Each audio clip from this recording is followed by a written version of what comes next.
Okay, let's unpack this. Have you ever, tried to make sense of those ancient prophetic texts? Especially the ones with timelines. Oh, absolutely. It can feel like assembling a really complicated jigsaw puzzle sometimes. Right. Well, today our deep dive is zeroing in on one of the big ones, Revelation chapter 20, specifically that whole millennium thing it describes. Notoriously tricky section. Exactly.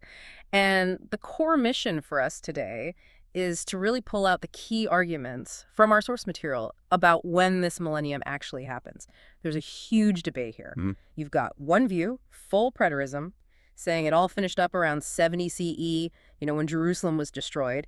But our source pushes back, taking an atavist stance. Right, arguing the timeline stretches way, way further than 70 CE. So we're diving into those arguments today. And look, this isn't just splitting hairs over dates. What's really fascinating, I think, is how these different interpretations can fundamentally change how you see history, prophecy, even your basic beliefs. That's a big claim. Well, think about it. Our source talks about these chronological guideposts or narrative anchors baked right into the text, like little signposts John left for us. Okay, narrative anchors. So for you listening, what does this actually mean? It means we need to put on our detective hats, basically. Look for the clues inside Revelation itself. Because the source argues that the full preterist view kind of treats Revelation 20 like it's, I don't know, chronologically mobile, like you can just slot it in earlier to make the theology work. That's the critique, yeah, that it ignores what the source calls John's careful sequential structure. It's like saying John built a very specific order, and we need to respect that. So the atavist position says, hold on, there are these anchors. Exactly. These narrative anchors lock specific sections into a historical sequence. They lay out a linear path, as the source puts it. A path from what to what? From the start of Christian preaching right through to what the source terms the consummation of the age, pinpointing it around 136 CE. Wow, okay, so not 70 CE. Definitely not 70 CE, according to this view. And we're going to walk through 8 key guideposts the source uses to argue that Revelation 20 has to come after Jerusalem's fall. Moving it earlier, they say, just violates the text's internal logic. All right, let's get into guidepost number 1 then. The sealed 7 thunders. This is from Revelation 10. Mm-hmm. John hears these thunders, but then gets told, basically, nope, don't write that down, seal it up. What's the significance of sealing something like that in the Bible? Well, sealing usually means something's being kept safe for later, right? Either for a future reveal or for the absolute final act. Think Daniel 12, sealing up the book until the time of the end. Okay, so preservation for the future. And what's fascinating here, according to the source, is why these specific thunders are sealed. The argument is they represent the ultimate, like the final events in God's prophetic plan. The grand finale. Pretty much. So they can't be unsealed until everything else leading up to them has happened. The sequence matters. How does the text show that sequence? Well, you see the trumpets starting back in Revelation 8, right? But the thunders don't sound then.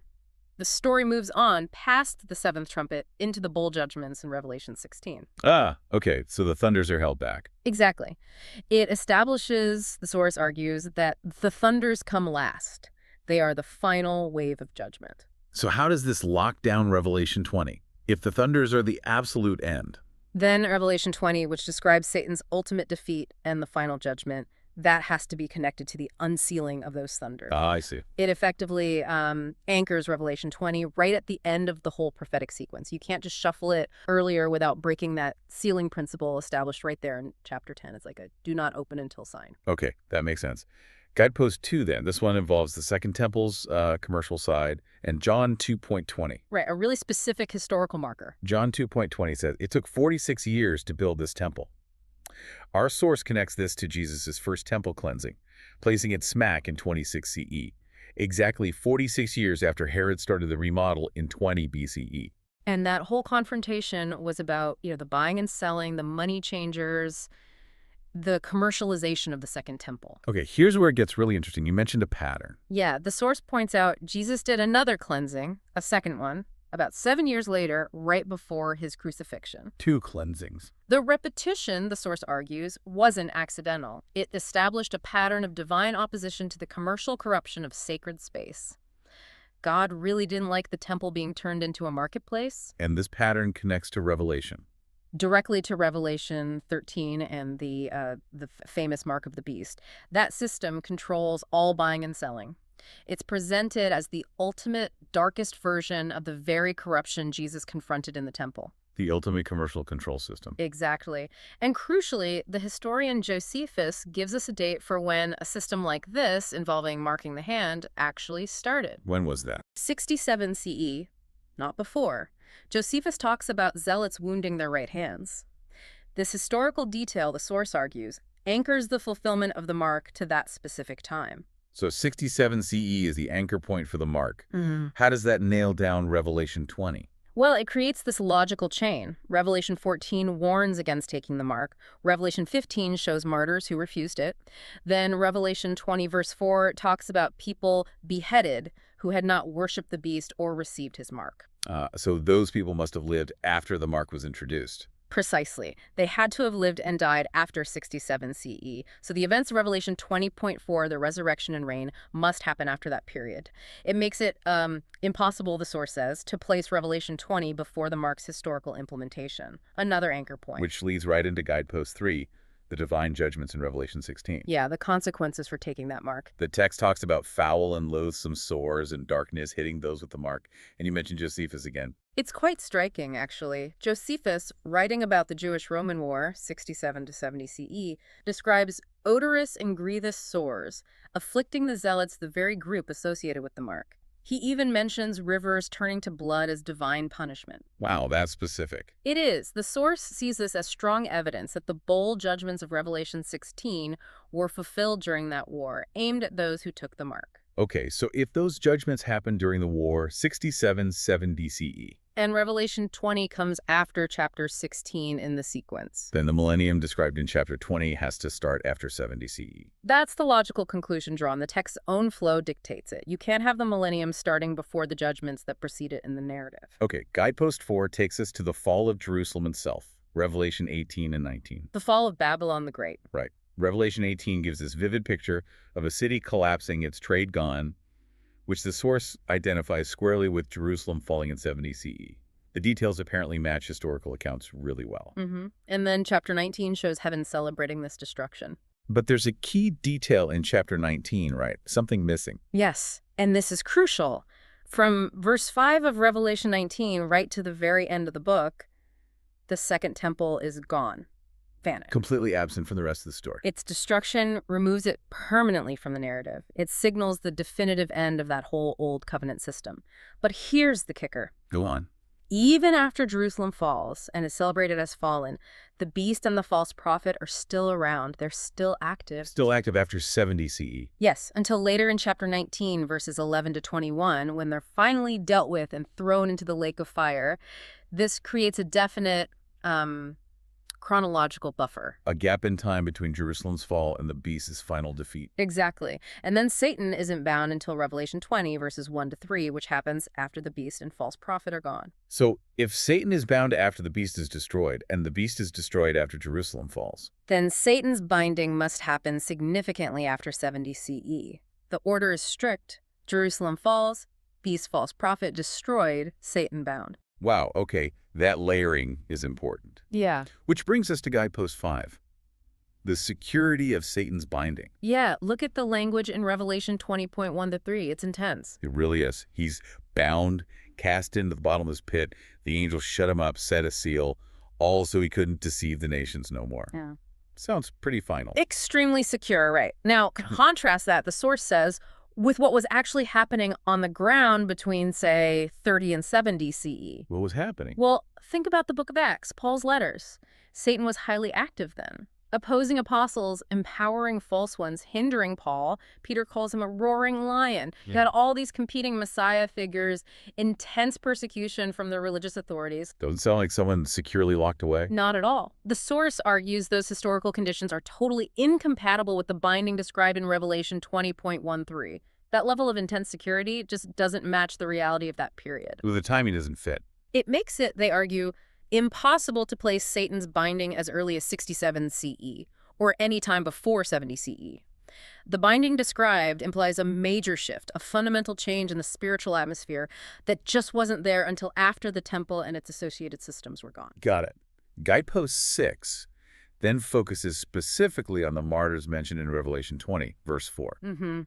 The description is very precise. He talks about the souls of those who had been beheaded for their witness to Jesus, who had not worshipped the beast or his image, nor had received his mark. And they lived and reigned with Christ for the 1,000 years. Okay, so notice the elements there. The source points out 3 chronological requirements embedded in that single verse. Okay, what are they? 1, the mark system had to be in place before these specific people were martyred.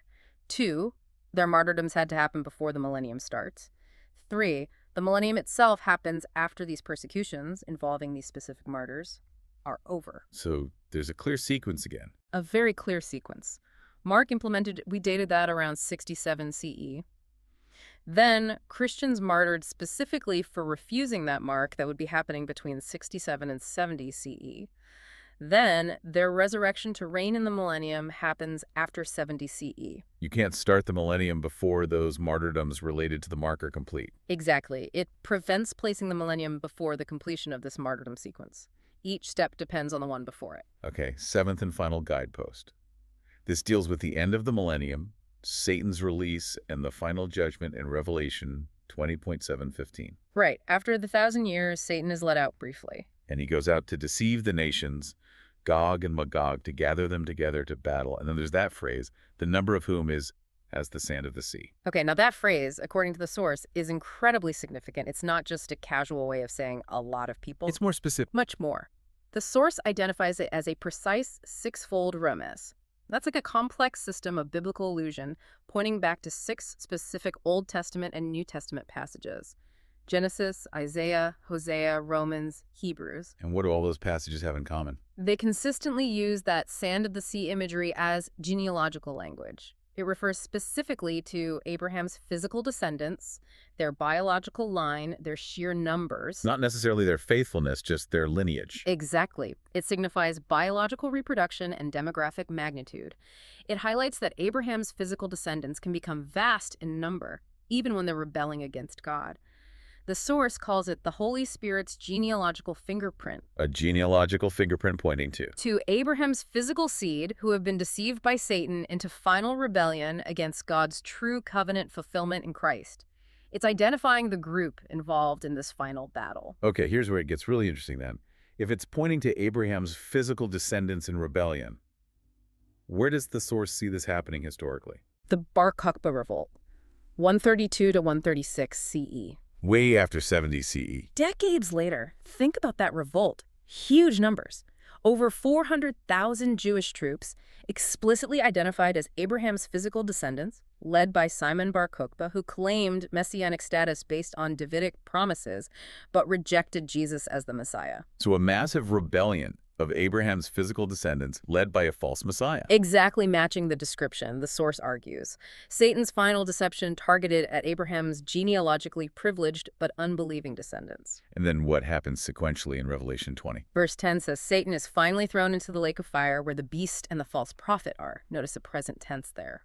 Meaning they're already in there when Satan arrives. Precisely. It confirms the whole sequence we've been building. 1, beast and false prophet destroyed after 70 CE. 2, Satan bound after the beast prophet are gone. 3, the millennium happens. 4, Satan is released, leads the final rebellion, identified with Bar Kokhba 132-136 CE, and is then destroyed, joining the others. So that entire sequence firmly places all of Revelation 20 after 70 CE and its conclusion in the 2nd century. According to this analysis, yes. It forms an unbreakable chronological chain. So just to recap that chain, you've got the sealed thunders needing a final fulfillment, the mark appearing historically in 67 CE, the divine punishments during the war, Jerusalem destroyed, but the beast false prophet surviving past that, then the beast false prophet are destroyed, then Satan is bound in a way that contradicts his activity before 70 CE, then the martyrs who refuse the mark reign, and finally that last rebellion identified with Bar Kokhba in the 130 CE. That's the chain, yes. And each link, each guidepost makes it problematic, if not impossible, to shift Revelation 20 to an earlier period. Like you can't place it before 67 CE because of the mark. Right. Or you can't have Satan bound before 70 CE because the description doesn't fit the historical reality. And the beast surviving past 70 CE creates that buffer. Exactly. Each point reinforces the post-70 CE linear timeline. So according to the source, this poses a real challenge for, say, the full preterist view. Well, the source argues that position cannot address these guideposts without essentially violating biblical principles like the sealing, or contradicting history like the mark's timing, or ignoring the structure, or having to explain away the emphatic language about Satan's binding, or just moving Revelation 20 arbitrarily. It presents a significant interpretive hurdle based on these textual and historical anchors. So, wrapping this deep dive up, what's the final conclusion from the atavist perspective presented in our source? The conclusion is that these narrative anchors aren't just suggestions. They lock Revelation 20 into a very specific linear path. The Millennium, therefore, represents that historical period between the end of the Old Covenant system, marked by Jerusalem's destruction in 70 CE, and the final elimination of competing claims to messianic authority, which culminated in the defeat of the Bar Kokhba revolt in 136 CE. And Satan's binding fits into that window. Yes. During that specific period, 70 to 136 CE roughly, Satan's binding prevented that kind of organized, large-scale deception aimed at the nations and the kind of rival messianic movements seen before 70 CE. This, the argument goes, allowed for unprecedented Christian expansion across the Roman world until that final desperate rebellion led by Bar Kokhba, inspired by the briefly released Satan. Wow. It really makes you think, doesn't it? How digging into the historical details, the literary structure, the specific language, how it can potentially unlock layers of meaning in these ancient texts that maybe challenge our standard assumptions. Absolutely. It leaves you wondering, maybe, what other complex texts, biblical or otherwise, might hold similar hidden chronological keys or thematic structures, just waiting for a closer look. Right. Something to definitely mull over.